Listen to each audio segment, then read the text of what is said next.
Hey, this is Mike Dion with Indelible Ink and 5-Minute Guide, and this video actually serves two purposes. The first is to share with the world at large generally how Slack works and how it can help you solve your communication issues when it comes to working remotely in an asynchronous format. Slack has some great tools for making that not only possible, but also much more streamlined.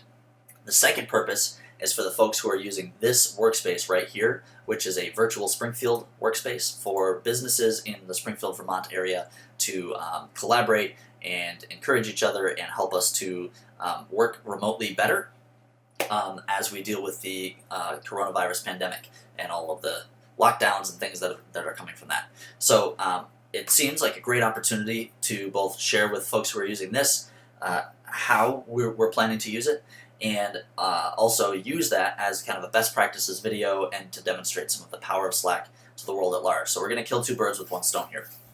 So thing number one, for business owners who are looking at how to communicate in a remote world, Slack, to get started, is free. There are paid tiers, but most likely you can start with a free version and be fine. You just go to slack.com, click Get Started, it'll walk you through the process. I'm not going to do that because it's all just a bunch of forms, you just fill them out.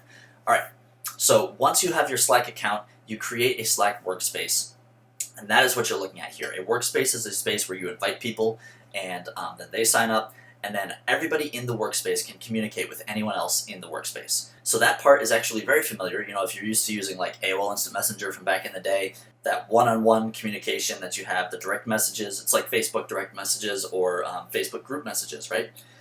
So why would you use Slack when you could just use something like Facebook?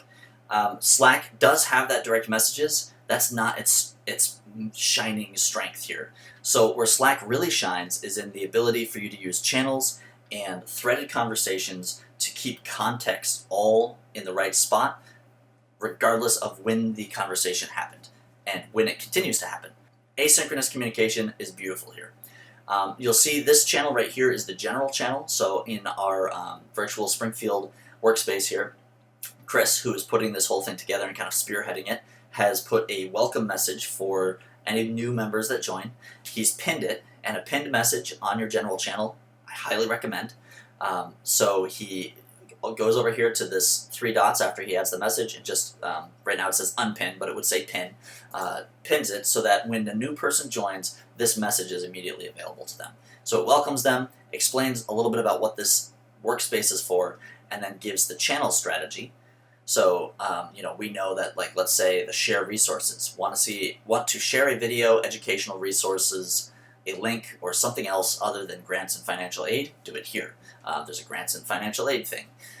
So each channel has a specific purpose, and he has outlined that for new users, and then, of course, encourages folks to update their profile. So, let's start with channels, and we'll look at the profile thing in a little bit.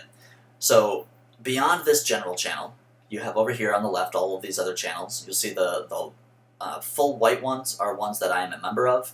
The faded white, those I have not joined. I could join those by simply clicking on them and choosing to join them. So a channel is generally publicly available, unless in this instance, we were playing with some private channels. You can make it private, and then it's invite only.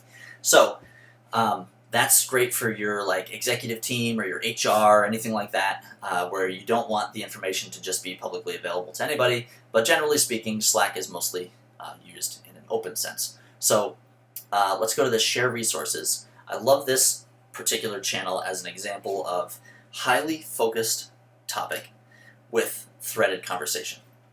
So this channel right here is just supposed to be a bunch of shared resources. So it starts, there's a video up there, there's Trello here, there's Airtable here, and then we start to have this chatter. We start discussing Airtable, and there's all of this chatter back and forth, but that's easy to get lost, and it clutters up the space.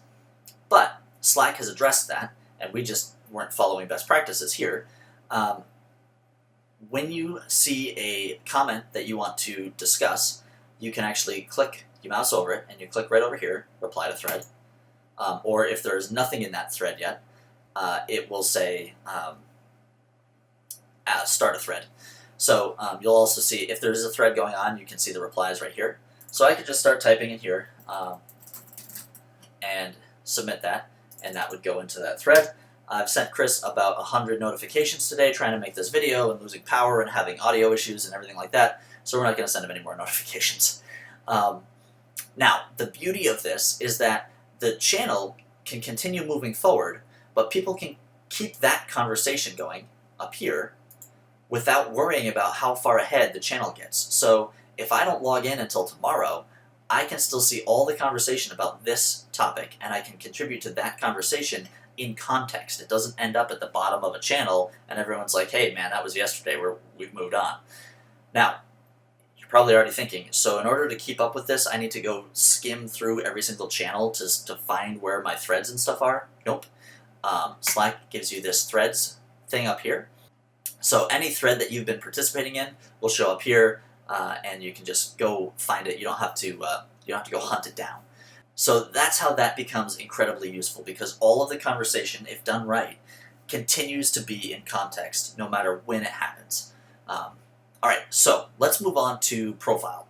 So here at the Virtual Springfield Slack workspace, we've decided what we want to do is have everybody use their business logo, and that's their profile picture, so we know which business they belong to, and then their name, of course, and what they do, and if it's not clear where, then adding where. So in order to edit your profile, you can click on your icon that shows up anywhere that you've chatted with anybody, or you can go up into the top left here and go down to View Profile and choose Edit Profile, fill out that information, and upload an image, and you're good to go. Now, if you're a business that's considering using Slack, I would recommend setting some standards for how you want your employees to be using this. Is there a particular way you want the photo to be working? Is there particular information about the What I Do tab, or how you want them to display their name, anything like that? Make sure that that's written down and clear and available to everybody so that it's just easy for them to find what they're supposed to do. That is a really quick overview of what you can do in Slack. It really doesn't even scratch the surface. There are tons of integrations. If you're using a project management software, or a time tracking software, or calendars, or Google Drive, or anything like that, there's probably an integration for it. So you can Google how to integrate Google Drive. If you want to make the most of Slack, there's obviously a lot more that you can be learning, but this is a quick overview to get you started and help you launch your remote communication in a way that is effective and context-based. Alright, thanks for watching, and I will see you in the next video.